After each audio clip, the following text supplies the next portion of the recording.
Hello বন্ধুরা, ভাই অনেকেই মেসেজ দিয়েছে ভাই চ্যানেল বন্ধ করে দিচ্ছেন নাকি আর ভিডিও দিবেন না। সত্যি কথা বলতে কি, আমি ছিলাম অলসতার সাথে এক কঠিন যুদ্ধে। ঘুম, নেটফ্লিক্স আর মোবাইল, এই তিনজন ছিল আমার বিপক্ষে। কিন্তু I am not living you guys. Yes, movie Pandit is officially back. মুভির কাহিনী, বিশ্লেষণ, রিভিউ আর স্পয়লার নিয়ে। আর আপনারা যা করবেন, লাইক দেন, শেয়ার দেন, সাবস্ক্রাইব করে ঘন্টা বাজান আর কমেন্টে জানান কোন মুভি নিয়ে পরবর্তীতে রিভিউ দেব। আর কথা না বাড়িয়ে চলুন শুরু করা যাক আজকের রিভিউ। আজকে কথা বলবো জন উইক সিরিজের প্রথম পার্ট নিয়ে, মানে সেই বাইসাবদের নিয়ে যার কুকুর মারা যাওয়ার পর একটা মাফিয়া জগৎ পুরো তছনছ হয়ে গিয়েছিল। তাই চলুন শুরু করি ভয়ঙ্কর কিন্তু মজাদার এক রোলার কোস্টার রাইড। মুভির কাহিনী মূলত জন উইক নামের একজন ব্যক্তিকে ঘিরে, যে একসময় আন্ডারওয়ার্ল্ডের টপ কিলার ছিল। তবে পরবর্তীতে সে কোনো একটা কারণে সাধারণ জীবনযাপন শুরু করে। তবে কয়েক বছর পর কোনো একটা বিশেষ ঘটনার কারণে সে আবার আগের মতো খ্যাপাটে কিলার হয়ে ওঠে আর আন্ডারওয়ার্ল্ডের সব মাফিয়াদের রাতের ঘুম হারাম করে দেয়, যা আমরা মুভিতে দেখতে পারবো। কথা না বাড়িয়ে চলুন শুরু করি। মুভির শুরুতে দেখা যায় একটি গাড়ি এসে দেয়ালের সাথে ধাক্কা খায় আর গাড়ি থেকে আহত অবস্থায় বের হয়ে আসছে জন উইক। তুন তাকে দেখে মনে হচ্ছে তাকে হয়তো কেউ মেরেছে। এরপর সে তার ফোন বের করে তার ওয়াইফের একটা ভিডিও দেখতে থাকে। তবে ভিডিও দেখতে দেখতে সে সেখানেই সেন্সলেস হয়ে যায়। এরপর মুভি চলে যায় ফ্ল্যাশব্যাকে। এখানে আমরা দেখতে পারি জন উইক তার ওয়াইফ হেলেনকে খুব ভালোবাসত। তবে কোনো একটা অসুখে তার ওয়াইফ অসুস্থ অবস্থায় হাসপাতালে মারা যায়। পরের দৃশ্যে দেখা যায় জনের স্ত্রী ফিউনারাল অনুষ্ঠান হচ্ছে। কিছুক্ষণ পর অনুষ্ঠান শেষ করে জনের কাছের মানুষরা যখন সবাই চলে যায়, তখন সেখানে জনের সাথে দেখা করতে আসে তার এক সময়ের খুব কাছের বন্ধু মার্কাস। মার্কাস জনকে তার স্ত্রীর মৃত্যুতে সমবেদনা জানায়। মার্কাস জনকে বলে, তুমি অনেক সাহসী মানুষ এবং জীবনে অনেক চ্যালেঞ্জিং কাজও করেছ। তবে এবার একা থাকার চ্যালেঞ্জটা একটু কঠিন হলেও তোমাকে সেটা মানিয়ে নিতে হবে। তাই একদম নতুন করে জীবন শুরু করো এবং শুভকামনা রইল তোমার জন্য। এরপর তারা দুজনেই সেখান থেকে চলে যায়। এদিকে জন বাড়িতে আসার পর দরজার কলিং বেলের আওয়াজ শুনতে পায়। দরজা খুলে জন দেখে তার জন্য একটা পার্সেল এসেছে। সাইন করে পার্সেলটা রিসিভ করে ঘরে আসেছে, যেখানে একটা বাক্স আর একটা চিঠি ছিল। জন চিঠিটা খুলে দেখে সেটা তার ওয়াইফের দেওয়া, যেখানে লেখা আছে, আমি জানি তুমি এখন অনেক একা হয়ে পড়েছ। আমি জানতাম আমার হাতে বেশি সময় নেই, আর এটাও জানতাম তুমি আমাকে ছাড়া ভেঙে পড়বে। আর তাই তোমার শূন্যতা পূরণ করার জন্য তোমাকে একটা বন্ধু দিলাম। এরপর জন দেখে ওই বাক্সে একটা কুকুর ছানা রয়েছে। এছাড়াও চিঠিতে আরও লেখা ছিল, আমি আশা করি তোমরা দুজনে একে অপরের অনেক খেয়াল রাখবে এবং একসাথে অনেক ভালো থাকবে। আর এই কুকুরটির আমি নাম দিলাম ডেইজি। চিঠি পড়ার শেষে জন উইক কাঁপতে শুরু করে, কারণ সে তার স্ত্রীকে অনেক ভালোবাসত। এরপর জন নিয়মিত ডেইজির সাথে খেলাধুলা, খাওয়া দাওয়া, ঘুমানো সবকিছু একসাথে করত। এইভাবেই জন তার স্বাভাবিক জীবনে ফিরতে থাকে। জন একদিন ডেইজিকে নিয়ে তার প্রিয় গাড়িতে করে ঘুরতে বের হয়। তবে এর মধ্যে ফুয়েল সে নেওয়ার জন্য রাস্তার পাশে একটা ফুয়েল স্টেশনে থামে তারা। জন তার গাড়িতে ফুয়েল নেওয়ার সময় সেখানে অনেক জোরে জোরে গান বাজিয়ে একটা BMW এসে দাঁড়ায়। আর তার মধ্য থেকে একটা ছেলে সিগারেট জ্বালিয়ে জনের গাড়ির কাছে আসে।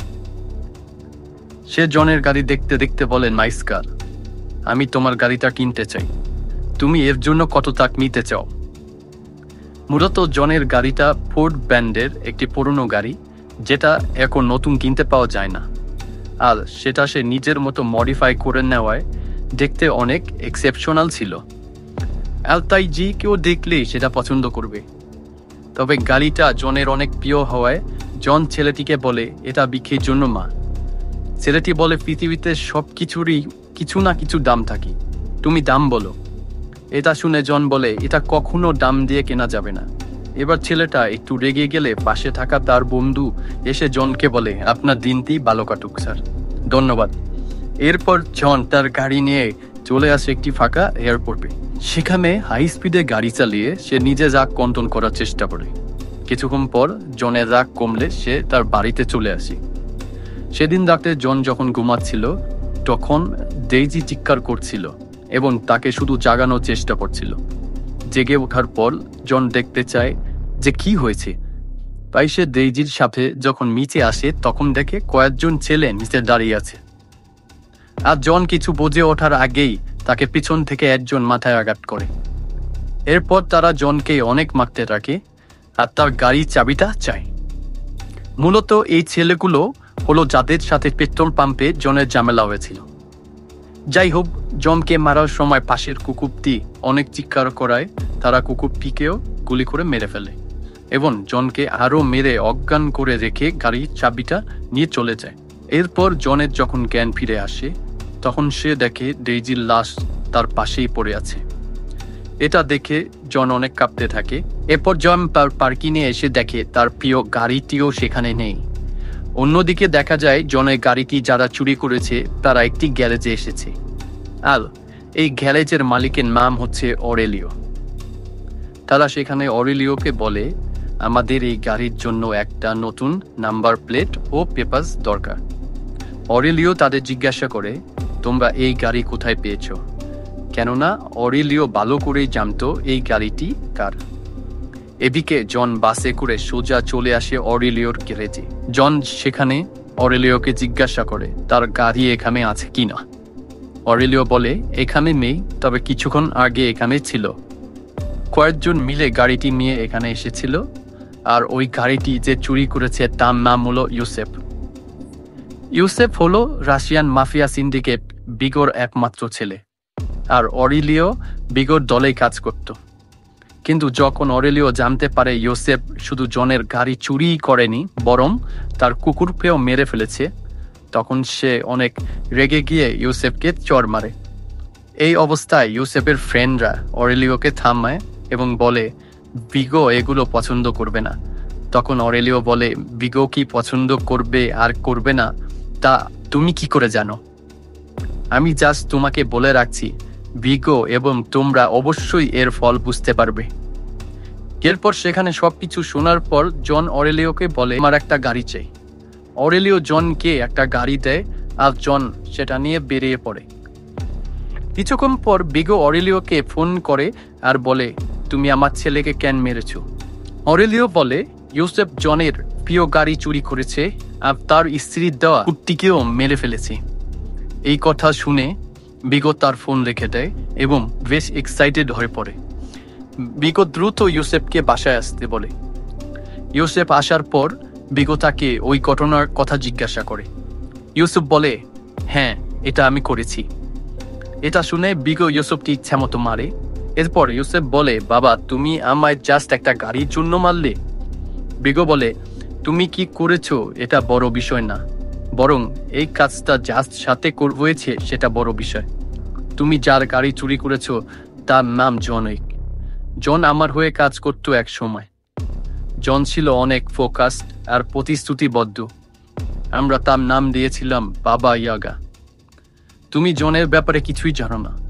জন পৃথিবীর সব ডেঞ্জারাস মাফিয়াদের মেরেছে, এমনকি শুধুমাত্র একটা পেন্সিল দিয়ে সে একবারে 3 জনকে মেরে ফেলেছে। তবে হঠাৎ এক সময় জন হেলেন নামের একজন মেয়ের প্রেমে পড়ে এবং তাকে বিয়ে করার পর সে এই জগৎ ছেড়ে দিতে চায়। তখন আমি তাকে এমন একটা কাজ দিয়েছিলাম যেটা ইম্পসিবল ছিল। তবে জন তখন সেই অসম্ভব কাজটা সম্ভব করেছিল, আর সেজন্যই আজ আমাদের এই এত বড় পজিশন। আর জন এই জগৎ ছেড়ে যাওয়ার পর আজ কখনোই ফিরে আসেনি। তবে তুমি আবার জনকে খেপিয়ে তুলেছ। সম্ভবত জনের ওয়াইফ মারা গিয়েছে কিছুদিন আগে, আর তুমি তার গাড়ি চুরি করেছো এবং তার ওয়াইফের দেওয়া শেষ চিহ্ন কুকুরটিকেও মেরে ফেলেছ। তাই জন অবশ্যই এখানে আসবে শুধুমাত্র তোমার জন্য। এসব শুনে ইউসেফ বলে, আমি সবকিছু ঠিক করে দিব বাবা। এবার বিগো রেগে গিয়ে বলে, আমি এতক্ষণ তোমায় কি বুঝালাম? তবে তুমি ধরে নাও জন তোমার জন্য আসবে এবং তুমি কিছুই করতে পারবে না। এদিকে জন তার বাসায় মেজে ভেঙ্গে সেখানে লুকিয়ে রাখা একটা বড় বাক্স বের করে, সেটাতে লুকানো ছিল ভারী বন্দুক এবং গোল্ড কয়েন।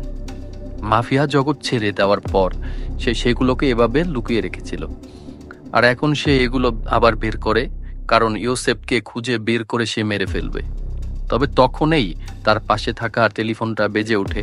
বিগো বলে, জন, আমরা এই বিষয়টিকে খুন খারাপির মধ্যে না নিয়ে সভ্য মানুষের মতো শেষ করতে পারি। তাছাড়া ইউসেফ ছোট মানুষ, তুমি ওকে ক্ষমা করে দাও। জন সেখানে কিছুই না বলে ফোন রেখে দেয়। তবে বিগো বুঝে যায় জন কি করতে চলেছে, কারণ সে তো জনকে হারে হারে চিনত। তাই বিগো 12 জন কিলারকে কন্ট্যাক্ট করে পাঠায় জনকে মারার জন্য, কারণ জনকে না মারলে সে তার ছেলে ইউসেফকে বাঁচাতে পারবে না। অন্যদিকে জনও ফিরে গিয়েছে তার আগের রূপে। তাই কিলাররা তার বাসায় আক্রমণ করার সাথে সাথে জন একে একে সবাইকে মেরে ফেলে। তবে বাইরে থেকে গুলির শব্দ শুনে দরজায় একজন পুলিশ অফিসার আসে। মেঝেতে লাশ পড়ে থাকতে দেখে সে বলে, তুমি কি আবার কাজ শুরু করেছো জন? জন বলে, না, কিছু স্টাফ ছাঁটাই করার দরকার ছিল। পুলিশ অফিসার তাকে গুড নাইট বলে সেখান থেকে চলে যায়। এরপর জন ফোন করলে তার বাসায় ওয়েস্ট ডিসপোজাল টিম, মানে মরদেহ পরিষ্কারের একটি দল চলে আসে। তবে এই টিম শুধু বাসা পরিষ্কারই করে না, লাশও গুম করে ফেলে। তারা লাশগুলো গাড়িতে তোলে এবং বাসা পরিষ্কারের কাজ শেষ করার পর জন টিমের লিডারকে 12টি লাশের জন্য 12টি গোল্ড কয়েন দেয়। মূলত আন্ডারওয়ার্ল্ড জগতে যে কোনো ধরনের কাজের জন্য গোল্ড কয়েন ব্যবহার করা হয়। এদিকে 12 জন খুনি একসাথে মিলে জনকে মারতে পারেনি, এটা শুনে বিগোর মাথা খারাপ হয়েছে। এরপর বিগো পৌঁছে যায় জনের পুরনো বন্ধু মার্কাসের বাড়িতে, কারণ মার্কাসও জনের মতো একজন টপ রেটেড কিলার ছিল। বিগো মার্কাসকে জনকে মারার জন্য অফার করে, তবে শুরুতে মার্কাস রাজি হয় না, কিন্তু যখন বিগো তাকে $2 মিলিয়ন অফার করে তখন সে রাজি হয়ে যায়। এরপর মার্কাস প্রস্তুতি নিতে থাকে জনকে মারার জন্য। অন্যদিকে জন চলে আসে হোটেল কন্টিনেন্টালে। হোটেল কন্টিনেন্টাল মূলত আন্ডারওয়ার্ল্ডের লোকজন বা কিলারদের জন্য একটা সেফ জোন, যেখানে কেউ কাউকে মারতে পারত না। তাই এখানে সব বড় বড় কিলারদের ভিড় ছিল। হোটেলের ঢুকেই জনের দেখা হয় তার পরিচিত এক কিলার পার্কিন্সের সাথে। তারা দুইজন হাই হ্যালো করার পর হোটেলের রিসেপশনিস্ট জনকে জিজ্ঞাসা করে, আপনি এখানে কতদিন থাকবেন স্যার? জন উত্তরে বলে, সেটা আমার কাজের উপর নির্ভর করছে। রিসেপশনিস্ট তখন তার হাতে চাবি দিয়ে বলে, বরাবরের মতোই আপনার রুম নম্বর 828 স্যার। আর আপনাকে এত বছর পর আবার আসতে দেখে আমরা খুব খুশি। এরপর জন হোটেল কন্টিনেন্টালের ম্যানেজার উইনস্টনের সঙ্গে দেখা করে। যেহেতু আগেও জন এখানে নিয়মিত আসতো, তাই উইনস্টন এবং জনের মধ্যে বেশ সখ্যতা ছিল। জন তার কাছ থেকে সরাসরি ইউসেফের সন্ধান চায়। উইনস্টন জনকে বলে, তুমি তো জানোই জন, হোটেল কন্টিনেন্টালে কিছু নিয়ম আছে। এখানে কোনো ধরনের খুন খারাপি বা বিজনেস রিলেটেড কাজ করা যাবে না। আর এখানকার নিয়ম বাংলে শাস্তির ব্যাপারেও তোমার জানা আছে। তখন জন বলে, বিষয়টা খুব পার্সোনাল উইনস্টন, এবং সে উইনস্টনকে সব খুলে বলে। এরপর উইনস্টন জানায় ইউসেফকে রেড সার্কেল নামের এক ক্লাবে লুকিয়ে রাখা হয়েছে এবং সেখানে তার বাবা প্রচুর সিকিউরিটির ব্যবস্থা করেছে। জন পৌঁছে যায় রেড সার্কেল বাড়ি এবং ক্লাবের প্রধান বাউন্সারকে সরতে বলে। মূলত এই জগতের সবাই জানে জন সম্পর্কে। এরপর জন ক্লাবের ভেতরে যায়। সেখানে সে ইউসেফের ঘনিষ্ঠ বন্ধু ভিক্টরকে পায়। জন তাকে ধরে এবং তার কাছ থেকে জানতে পারে ইউসেফ ক্লাবের বাথ হাউজে আছে। এরপর জন ভিক্টরকে মেরে ফেলে এবং তার ফোনটি নিজের কাছে নিয়ে নেয়। জন যখন বাথ হাউজের দিকে যায় তখন তার সঙ্গে বডিগার্ডদের এক তুমুল মারামারি হয়। ইউসেফের জন্য তার বাবা বিগো এখানে স্পেশাল বডিগার্ডের ব্যবস্থা করেছিল, কিন্তু জন সবাইকে একের পর এক ইচ্ছে মতো মারতে থাকে, যা একদম দেখার মতো। এটি ছিল মুভির সবচেয়ে আকর্ষণীয় অংশগুলোর একটি। তবে এক পর্যায়ে জনও আহত হয়ে পড়ে আর সেই সুযোগে ইউসেফ পালিয়ে যায়। এরপর জন রাতে তার রুমে বিশ্রাম নিচ্ছিল। মার্কাস হোটেলেরই পাশের বিল্ডিংয়ে ছাদে বসে অপেক্ষা করতে থাকে জনের জন্য। তবে এখানে একটা টুইস্ট আছে, জনকে মারতে সেখানে পার্কিন্সও চলে আসে। আর পার্কিন্সকে মূলত বিগো পাঠিয়েছিল জনকে মারার জন্য। মার্কাস এটা দেখে ফেলায় সে জনকে গুলি না করে বালিশে গুলি করে জনকে অ্যালার্ট করে দেয়। আর সেখানে জন আর পার্কিন্সের একটা ফাইট শুরু হয়ে যায়। সেখানে তাদের ফাইটের কারণে রুম থেকে অনেক শব্দ আসতে থাকে। হোটেল রিসেপশনিস্ট জনকে ফোন করে বলে, স্যার এত রাতে ফোন করার জন্য দুঃখিত, আমাদেরকে কমপ্লেন করা হয়েছে আপনার রুমের শব্দের জন্য। জন বলে, হ্যাঁ, একজন আনইনভাইটেড গেস্ট এসেছে আমার রুমে, সেজন্যই এই শব্দ। রিসেপশনিস্ট বলে, সম্ভবত একজন রুম ক্লিনার দরকার হবে স্যার আপনার। জন বলে, হতে পারে, আমি তোমাকে জানাবো। জন এরপর পার্কিন্সকে গান পয়েন্টে নেয় আর পার্কিন্সকে বলে, তোমাকে মারবো না যদি তুমি বিগো আর ইউসুফের খোঁজ দাও। কিন্তু পার্কিন্স তো তা জানতো না। তবে জন বলে, এমন কিছু একটা অন্তত বলো যা আমার কাজে হেল্প করবে। তখন পার্কিন্স বলে, এখান থেকে কিছু দূরে একটা চার্চ আছে, আর ওই চার্চের ভেতরে বিগোর একটা ভল্ট আছে যেখানে তার টাকা পয়সা এবং ব্ল্যাকমেইলিং এর ডকুমেন্ট রাখা আছে। এরপর জনের রুম থেকে শব্দ শুনে সেখানে আরেকজন খিলার চলে আসে, আর তার নাম হলো হ্যারি। হ্যারি জনকে জিজ্ঞেস করে সবকিছু ঠিকঠাক আছে কিনা। জন বলে, একদম ঠিক আছে, তবে তুমি কি একটা গোল্ড কয়েন নিতে চাও হ্যারি? হ্যারি তাকে বলে, এটা কি ক্যাচ অ্যান্ড রিলিজ? জন বলে, ইয়েস। এরপর পার্কিন্সকে জন হ্যারির হাতে তুলে দিয়ে নিজে চলে যা চাচ্ছে। হ্যারি পার্কিন্সকে বলে, তুমি হোটেল কন্টিনেন্টাল এর রুল ভঙ্গ করেছো, ম্যানেজমেন্ট এর জন্য তোমাকে কঠিন শাস্তি দিবে। আর তখন পার্কিন্স কৌশলে তার হ্যান্ডকাফ খুলে হ্যারিকে গুলি করে মেরে ফেলে। অন্যদিকে জন ততক্ষণে পৌঁছে যায় সেই চার্চে। সে সেখানকার গার্ডকে মেরে চার্চের ফাদারকে ভয় দেখিয়ে তাকে নিয়ে ভল্টের ভিতরে যায়, আর সেখানে থাকা সব টাকা পয়সা আর ডকুমেন্ট আগুনে পুড়িয়ে দেয়। কারণ জন জানতো বিগো এটা শোনার পর অবশ্যই এখানে আসবে, আর ঠিক তাই ঘটে।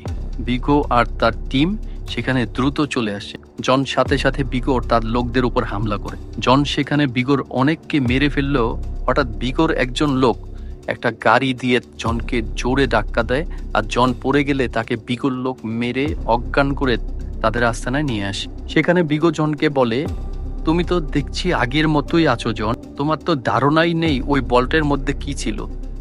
ওই ভল্টের মধ্যে যে টাকা ছিল তা না পেলেও আমার দুঃখ নেই, কিন্তু এমন কিছু ডকুমেন্ট ছিল যা দিয়ে আমি রাজনীতিবিদ বিজনেসম্যানদের ব্ল্যাকমেল করতে পারতাম, আর তুমি তা প্রাইসলেস মনে করে নষ্ট করে দিলে। যাই হোক, আমি এটাও মনে রাখবো না যদি তুমি আমার ছেলেকে ক্ষমা করে দাও। জন বলে, আমি সবই জানতাম, আর সেটা আমি এনজয়ও করেছি। আর তোমার ছেলে আমার প্রিয় জিনিস শেষ করে দিয়েছে, তাই তুমি যদি এখন ইউসুফের খবর না দাও তাহলে তোমাকেও মেরে ফেলবো।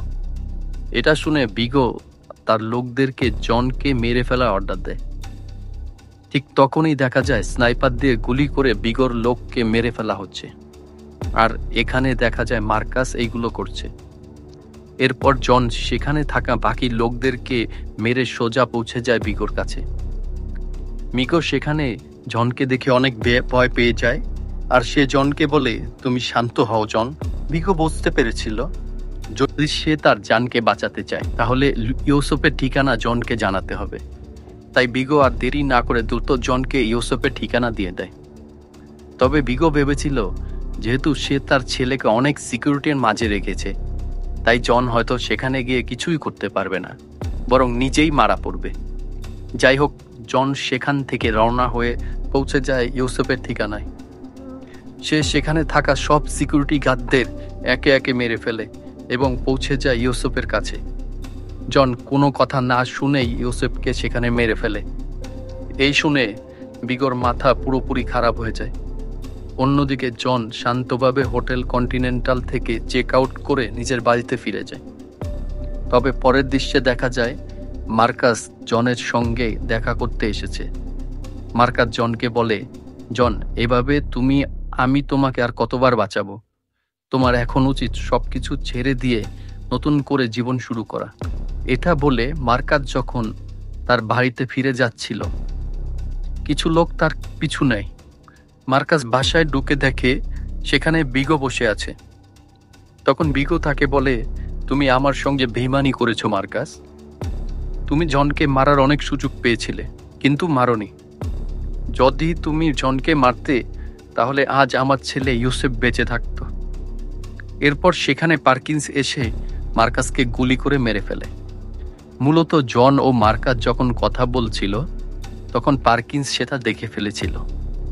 যাই হোক, বিগো মার্কাসকে মারার খবরটা জনকে জানায় এবং বলে, লাশটা তোমার জন্য রেখে যাচ্ছি। অন্যদিকে দেখা যায় কন্টিনেন্টালের ম্যানেজার উইনস্টন পার্কিন্সকে হোটেলে ডেকে পাঠায়।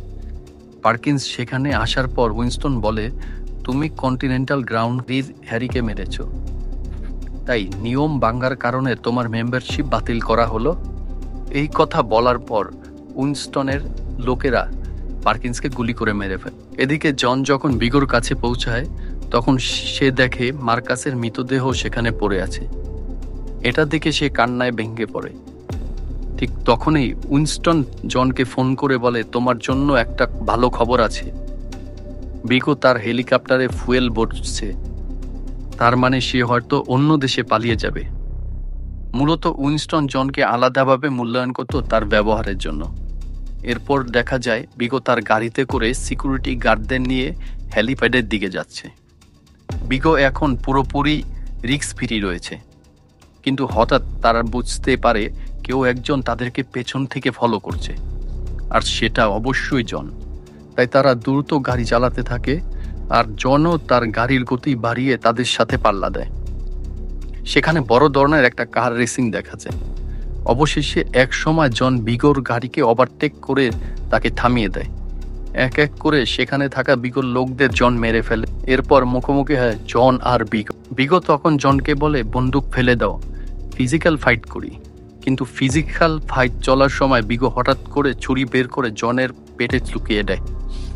তবুও জন সেই ছুরিটা বের করে আবার বিগোর শরীরে স্টাব দেয় এবং সেখানেই বিগো মারা যায়। এরপর আমরা দেখি মুভির একদম প্রথম দৃশ্যটি, যেখানে জন গাড়ি অ্যাক্সিডেন্ট করে আহত অবস্থায় অজ্ঞান হয়ে পড়ছিল, আর ফোনে তার ওয়াইফের ভিডিও চলছিল।